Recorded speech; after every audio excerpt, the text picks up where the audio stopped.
Wisconsin is the home of the cooperative movement in the United States. And in order to get a teacher's license as a primary and secondary school teacher in Wisconsin, up until 10 years ago, you had to have a course in the history and current status of cooperatives. The denial of voice, of teachers, of heads, of minoritized people's voices in particular, but profoundly about kids not having a voice.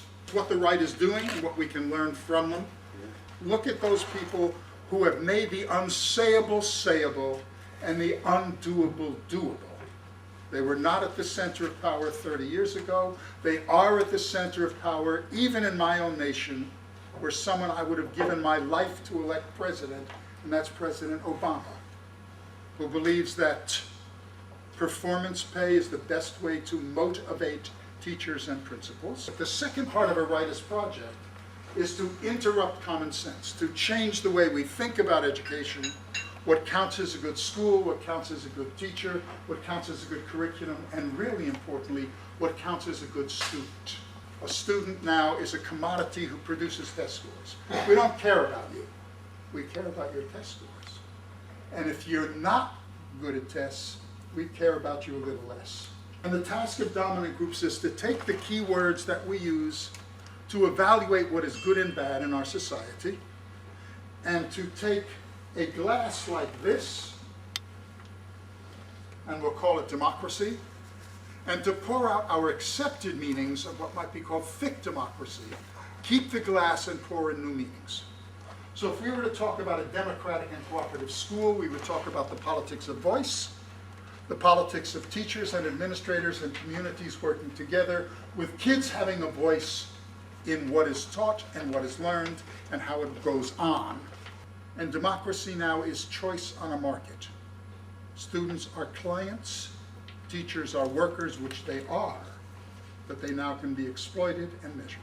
We are facing a situation in which we are partly losing, but as I'll try and show in a minute, for every loss, there is a space that opens for possible gains. And many of you involved in the cooperative school movement understand that profoundly. We can occupy that space, but that space can only be kept open if there's a strategy that is much larger than simply working in schools, though that is crucial, in a politics of interruption. So the right has colonized the space of the media in extraordinarily powerful ways. Why are we not doing that? Why are we not occupying the space of talk radio, of all kinds of Twitters, of all kinds of things that become crucial? So what we've done in the United States and now in Brazil and in South Africa, but I'll talk about the United States here, is to form the Critical Media Project, which looks something like this.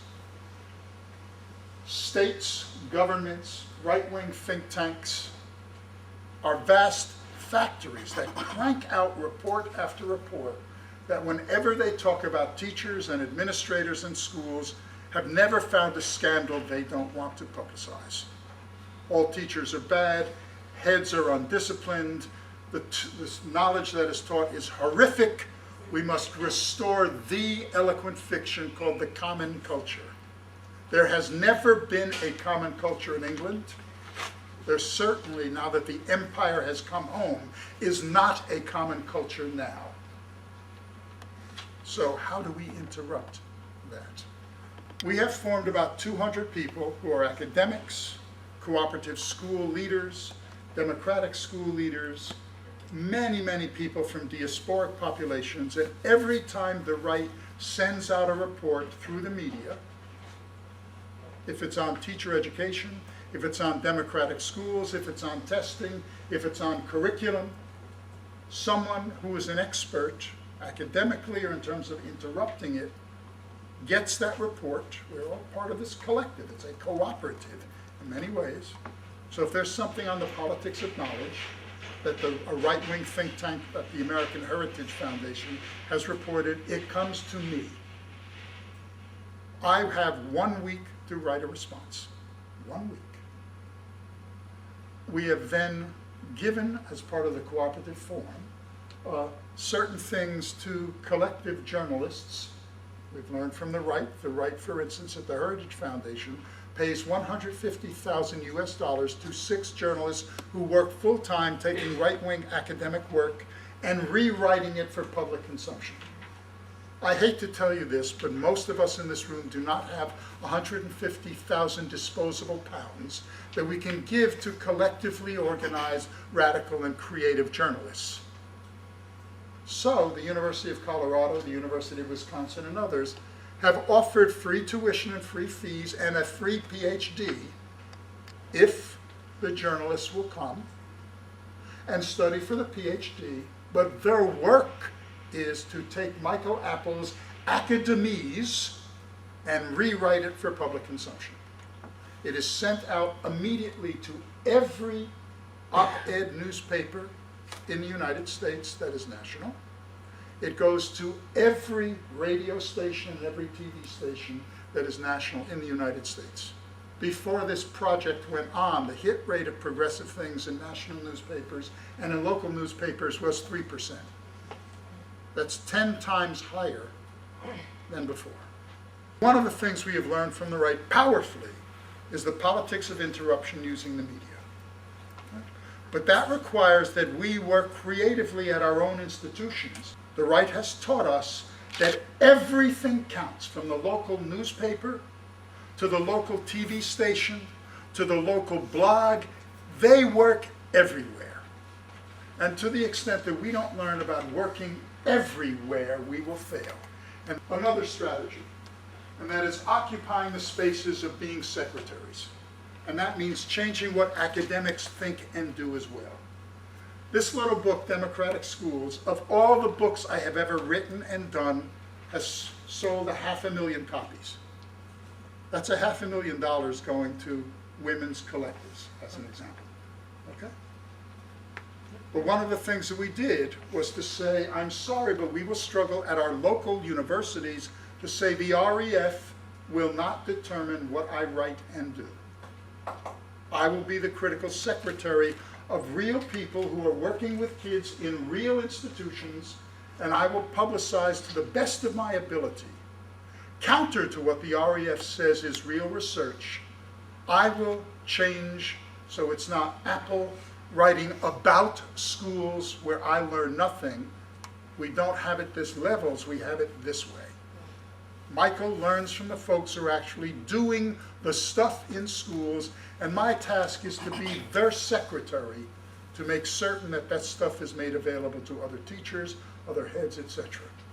So the largest educational organization in the United States outside the Teachers Union is called the Association for Supervision and Curriculum Development. It is the old Progressive Education Association that got less radical over time. So there are 5 real schools, not academies, not charter schools, where I become their secretary. This doesn't count towards my rating if I'm part of an REF. It should. It has to.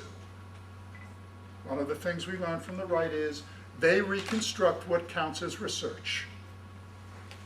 We are not voiceless. We must struggle constantly to make sacrifices so that what counts as the ref stuff is also critical secretarial work. Now, this is not a hymn to Michael Apple that 500,000 of these copies are now in people's hands. It says something about real teachers and real heads who are saying, you can't make me do this because I know it doesn't work. I will build cooperative schools, progressive schools, and this is what they look like. And one of the reasons that the right field is able to win is because so much of the left, unfortunately, and not just the hard left, is about not answering the question, what do I do on Monday? And anyone, if we feel that curriculum and teaching and new forms of schooling are forms of pollution that will dirty our research and dirty our identity, this is a tragedy that is not waiting to happen, it is happening right now. So let me give an example and then I'm near closing. Let's pretend that we're in a school and the building is on fire. And Michael Apple is what I used to be, a 6th grade teacher, sort of upper primary in the United States, in a slum with diasporic kids there, right? And I'm saying, oh my God, the poverty is unbelievable. The kids are bored. I need to do something differently.